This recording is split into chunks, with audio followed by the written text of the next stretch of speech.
اگر نبی سے ہے الفت چلو غدیر چلیں، چلو غدیر چلیں، چلو غدیر چلیں۔ اعوذ باللہ من الشیطان الرجیم، بسم اللہ الرحمن الرحیم، الحمد للہ رب العالمین، ثم الصلاة والسلام علی سیدنا محمد وعلی آلہ الطیبین الطاہرین، اما بعد فقد قال اللہ تبارک و تعالی فی کتابہ المبین، بسم اللہ الرحمن الرحیم، یا ایہا الرسول بلغ ما انزل الیک من ربک وَإِن لَّمْ تَفْعَلْ فَمَا بَلَّغْتَ رِسَالَتَهُ وَاللَّهُ يَعْصِمُكَ مِنَ النَّاسِ إِنَّ اللَّهَ لَا يَهْدِي الْقَوْمَ الْكَافِرِينَ۔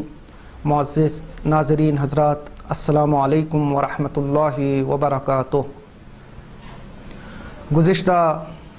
تقاریر میں ہم نے واقعہ غدیر کو پیش کیا، پھر اس کے بعد واقعہ غدیر سے متعلق علماء اہل سنت کے نظریات کو پیش کرنے کی کوشش کی اور ساتھ ہی ساتھ ان کے جوابات دینے کی بھی کوشش کی گئی۔ پچھلی تقریر میں ہم نے علماء اہل سنت کے کچھ اعترافات کو بیان کرنے کی کوشش کی کہ کس طریقے سے اہل سنت کے مشہور علماء واقعہ غدیر کا اعتراف کرتے ہیں۔ جیسا کہ ہم نے اہل سنت کے مشہور عالم دین امام غزالی کے اعتراف کو بیان کیا کہ امام غزالی نے یوں تحریر کیا کہ واقعہ غدیر کا تمام اصحاب نے اعتراف کیا تھا، لیکن کچھ لوگوں کے ہوا و ہوس نے اس بات سے انکار کیا کہ وہ علی کو ان کا حق دے۔ اسی طرح سے ہم نے اہل سنت کے مشہور عالم دین سبط بن جوزی کا اعتراف بیان کیا کہ یہ عالم دین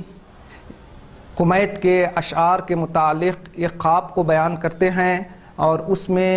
ولایت مولائے کائنات کی بات کرتے ہیں۔ چلیے آج اسی چیز کو ادامہ دیتے ہوئے ہم اہل سنت کی مشہور کتابوں سے غدیر کے حوالے سے اور کچھ اعترافات بیان کرنے کی کوشش کرتے ہیں۔ آج کی اس تقریر میں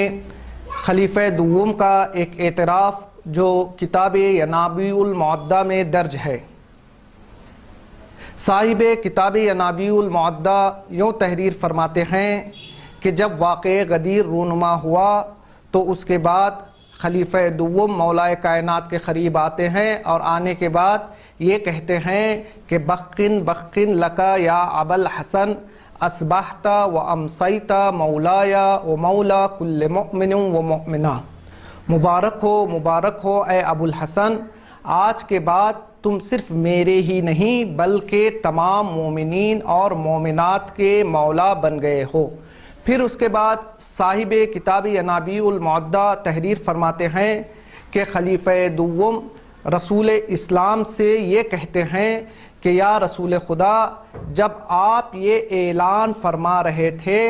تو میرے بغل میں ایک خوبصورت جوان کھڑا ہوا تھا جو مجھ سے یہ کہہ رہا تھا کہ آج رسول اسلام نے اپنی امت سے ایک ایسا عہد و پیمان باندھا ہے کہ اس عہد و پیمان کو سوائے منافق کے کوئی اور توڑ نہیں سکتا۔ پھر آگے کتاب میں یوں لکھا ہے کہ جب رسول اسلام نے خلیفہ دوم کے اس بات کو سنا تو رسول اسلام نے خلیفہ دوم سے ارشاد فرمایا کہ دیکھو، جس نوجوان کی بات تم کر رہے ہو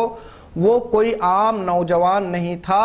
بلکہ وہ جبرائیل امین تھے جو خدا کی جانب سے غدیر میں شریک تھے۔ اللہ اکبر۔ یہ خلیفہ دوم کا اعتراف ہے واقعہ غدیر کے حوالے سے۔ چلیے ہم دوسرے اعتراف کی طرف آگے بڑھتے ہیں۔ دوسرا اعتراف معاویہ بن ابو سفیان کا ہے۔ واقعہ یوں ہے کہ ایک مرتبہ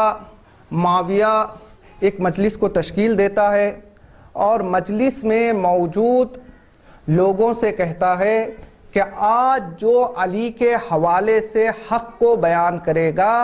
میں اسے انعام کے طور پر ایک سونے کی تھیلی دوں گا۔ جیسے ہی اس بات کو مجلس میں موجود افراد نے سنا تو سب سے پہلے ایک شخص بلند ہوتا ہے، وہ مولا کائنات کے خلاف بات کرتا ہے اور مولا کائنات کو ناسزا کہتا ہے۔ معاویہ جیسے ہی ان الفاظ کو سنتا ہے تو اس شخص سے کہتا ہے کہ تو سب سے بڑا جھوٹا شخص ہے، لہذا تو اپنی جگہ بیٹھ جا۔ پھر اس کے بعد ایک دوسرا شخص بلند ہوتا ہے، وہ بھی مولا کائنات کے خلاف باتیں بتاتا ہے۔ معاویہ پھر غصہ ہو جاتا ہے اور اس سے کہتا ہے کہ تو نے بھی جھوٹ کہا ہے، چونکہ میں نے کہا ہے جو حق بولے گا، جو صحیح بات بولے گا اسے میں یہ سونے کی تھیلی دوں گا، لہذا تو بھی جھوٹ بول رہا ہے، تو بھی خاموش بیٹھ جا۔ پھر اس کے بعد عمر عاص ایک شخص سے کہتا ہے کہ تم کھڑے ہونا، اور اگر تم یہ چاہتے ہو کہ سونے کی تھیلی صرف اور صرف تمہیں ملے تو یاد رکھنا کہ سوائے حق کے کوئی دوسری بات نہ کہنا۔ پھر اس کے بعد وہ شخص کھڑا ہوتا ہے اور کھڑا ہونے کے بعد مولا کائنات کے فضائل کو سنانے لگتا ہے اور اشعار پڑھتا ہے، جیسے کہ جو ہے تاریخ میں کچھ اشعار اس کے درج بھی ہیں۔ وہ کہتا ہے کہ علی امامنا بے ابی و امی ابو الحسن المطہر من حرام، اور جو کافی لمبے اشعار وہ پڑھتا ہے۔ وہ کہتا ہے کہ میرے ماں اور باپ کی قسم، علی ہمارے امام ہیں اور علی ہر حرام سے پاک و پاکیزہ ہیں۔ پھر اس کے بعد وہ شخص کہتا ہے جو شخص علی سے دشمنی رکھتا ہے وہ شخص جہنمی ہے،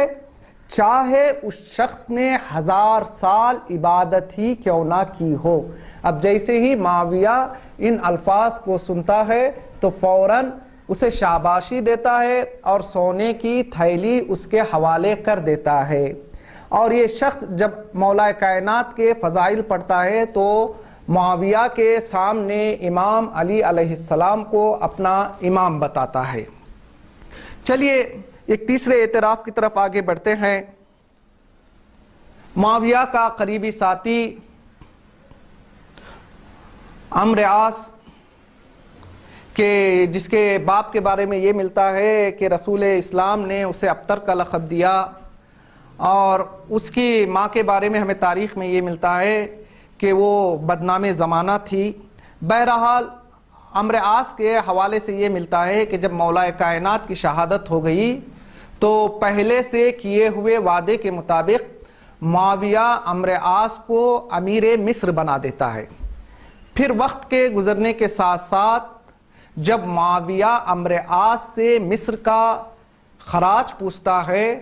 تو عمرو عاص اسے ادا کرنے سے انکار کر دیتا ہے۔ پھر اس کے بعد معاویہ ایک سخت لہجے والا خط عمرو عاص کے نام پہ لکھتا ہے، اور عمرو عاص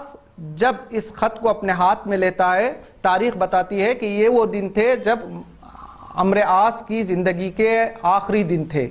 تو اس وقت عمرو عاص افسوس کرتا ہے اور اپنے آپ سے کہتا ہے کہ اے کاش میں غزوہ ذات السلاسل میں مر گیا ہوتا،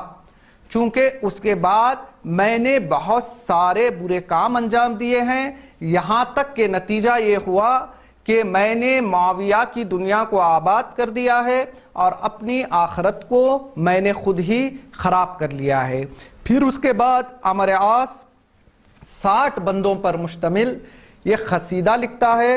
اور جو ہے معاویہ کو بھیجتا ہے کہ جس میں وہ واقعہ غدیر کا مفصل ذکر کرتا ہے اور اس بات کا اقرار کرتا ہے کہ واقعہ غدیر میں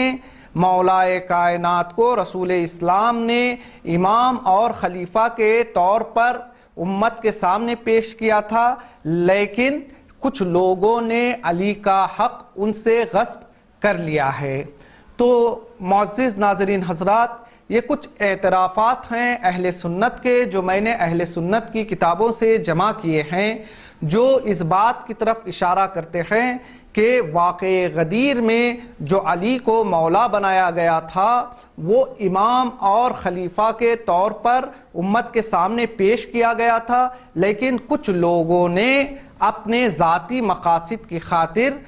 مولا کائنات سے ان کا حق غصب کیا تھا۔ والسلام علیکم ورحمۃ اللہ وبرکاتہ۔